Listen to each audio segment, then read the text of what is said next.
Hey guys, what's up? It's Born Umbrella. Welcome you back to another Pokemon TCG Pocket video.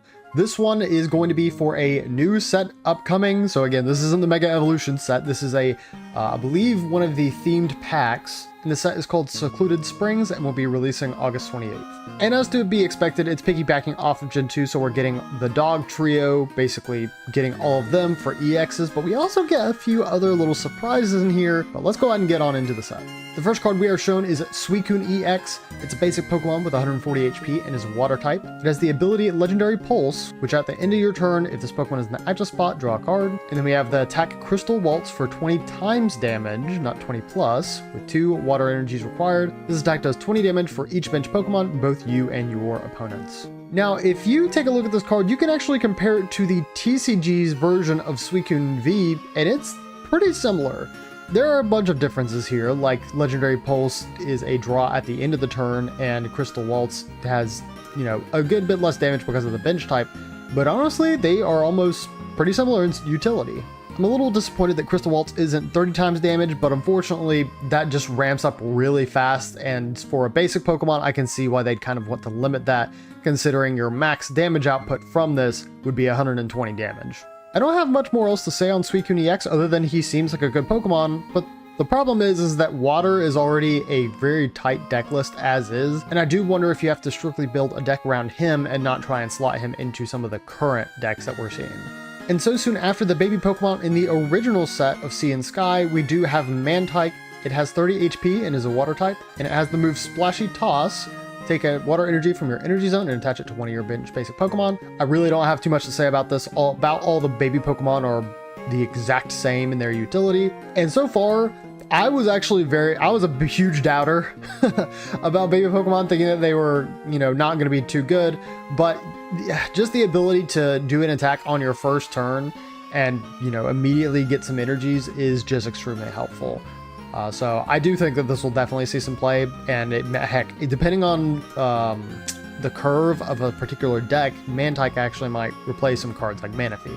We are then shown 2 more cards. I will start with the Traveling Merchant on the left, which is a supporter. Look at the top 4 cards of your deck, put all Pokemon tool cards you find there into your hand, and then shuffle the other cards back into your deck. Now this seems pretty good for a tool-based strategy, although I don't really know that Pokemon TCG Pocket has that yet. Or I would say that if I also did not just glimpse at the card right next to it. We have Slowking. It's a water type. It has 130 HP. And it has the move Litter for 1 energy and does 50 times damage. Discard up to 2 Pokemon tool cards from your hand. This attack does 50 damage for each card you discarded in this way. So that is what you use Traveling Merchant for. You're able to load up your hand with some tool cards, be able to search through them very quickly as opposed to just drawing them raw, and then use Slowking to just discard those, and then you just do some pretty good damage. The only problem, again, is that this would make sense in a regular TCG deck, but in the Pocket decks, because deck space is so small, I do wonder how effective this strategy is going to be. Not even because the 100 damage isn't good, that's fine.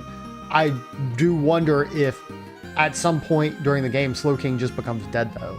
Like, you can't do anything else because you run out of tool cards. But I don't know, the deck design in TCG Pocket could be changed a little bit. You could forego staples like Professor's Research and Pokeballs in this scenario, but I just don't know that you do. So I do have my doubts about this kind of style of deck, at least in this game, but heck, I could be proven wrong. And I think that more strategies like this are very much needed.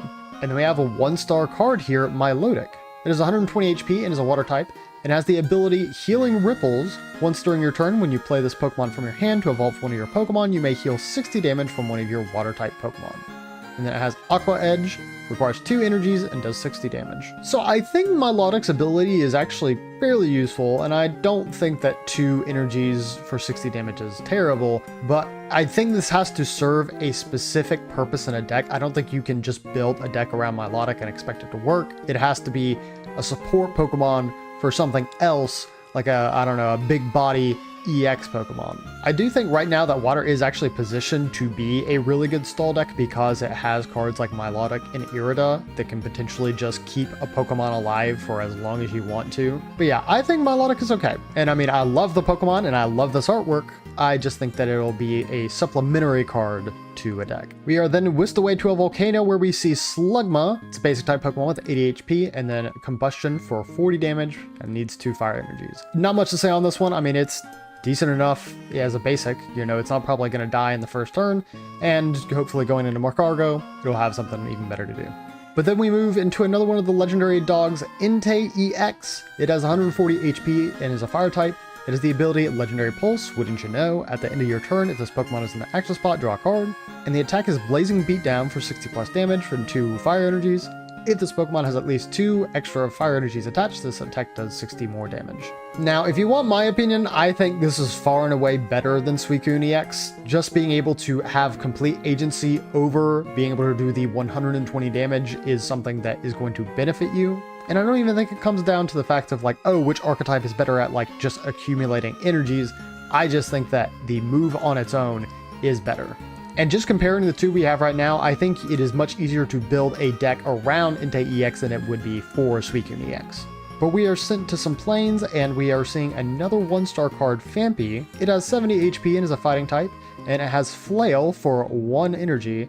This attack does damage to your opponent's active Pokemon equal to the damage this Pokemon has on it. I mean, it's kind of interesting because if your opponent is using a very frail Pokemon that has a high attack, I think that this could, in some instances, get a Revenge KO. But again, I don't think you're really going to be playing Phanpy for this specific use because about the only way that you can really benefit further from this is if you give it a cape, and I don't know that that's worth your time. But keep in mind, I can't be too judgmental. This is a basic Pokemon in an evolutionary line. I wasn't expecting anything too fantastic, so I'm pretty sure they're just showing it off in the card art here, which is very cute. And up next we have Stunfisk. It is 90 HP and is a lightning type, and it has an attack called Static Shock for 50 damage and requires 2 energies. I mean, as Stunfisk is, this is a very bare bones Pokemon, nothing too exciting about it, and yeah, we're just gonna move on. And we are given a look at the final dog remaining, Raikou EX. It has 130 HP and is a lightning type. It also has Legendary Pulse, so you know what this does at this point. And this attack, I actually had to look up, is Voltaic Bullet.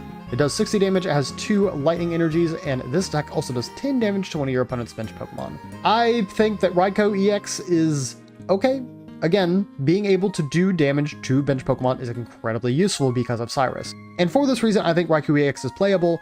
But when you compare the ceiling of Entei EX and Suicune EX to Raikou EX, it is a little underwhelming. I don't even know what they could have done besides add a little bit more damage to what it does to the bench, but in any case, again, I think Raikou EX is a good Pokemon, and it could actually probably be played as a one-of, again, since these are all basic Pokemon.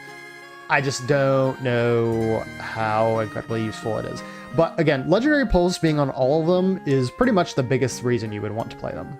And we are sent to the skies to see 2 more Pokemon, also from Gen 3. We have Latias. It has 90 HP and is a Psychic type, and it has the move Crossing Flights for 20 plus damage from 1 energy. If Latios is on your bench, this attack does 20 more damage. And just going ahead and moving on into Latios, it has 110 HP, it is a Psychic type, and it has the ability Fantastical Floating, which says if you have a Latios in play, this Pokemon has no retreat cost, and it has a 3 energy attack called Luster Purge for 120 damage, and you must discard all energy from this Pokemon. I'm a little mixed on this because I love Latios and Latias' Pokemon, I always have.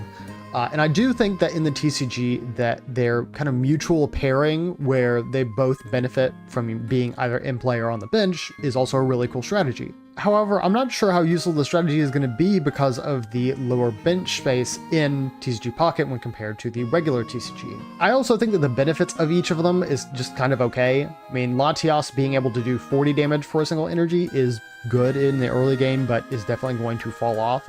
And then Latios being able to do 120 damage is also pretty good, but then you have to discard all your energies, and I mean, at that point, I guess you retreat. I don't know. Just because I love these Pokemon so much, I don't know. I might try and build a strategy around them, but it is definitely going to be much more underpowered compared to some of the other things that we got going on right now. But that is pretty much it for the sneak peek. Just going over everything again, the themed booster pack Secluded Springs will be available on August 28th. Overall, I think the set is pretty cool. Seeing the legendary dog trio kind of get their EX forms is great, and being able to see a couple of Gen 3 Pokemon sprinkled in here has hope for me to see an actual fully Gen 3 set here in the future. But that's all I've got. Thank you guys so very much for watching. Hopefully you're having a fantastic night or day wherever you may be. I hope to see you next time. See ya.